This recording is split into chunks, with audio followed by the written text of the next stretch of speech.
Hey, what's up guys? So in this video, we will see how to change Google Assistant voice on any Poco phone.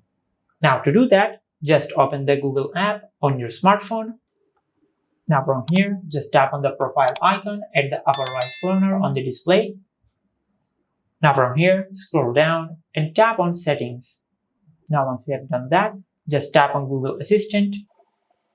Now from here, scroll down and tap on Assistant Voice and Sound. Now from here you can choose between these two voices. Here are the voices you can pick for your Google Assistant. If you like this voice and want me to keep using it, just stop here.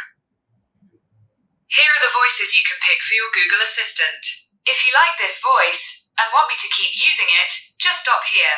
Now from here, once you choose your Google Assistant voice, just go back. And this is how you can change the Google Assistant voice on any Poco phone. If you found this video helpful, please like the video and subscribe to our channel and hit the bell icon to get notified when we upload a new video.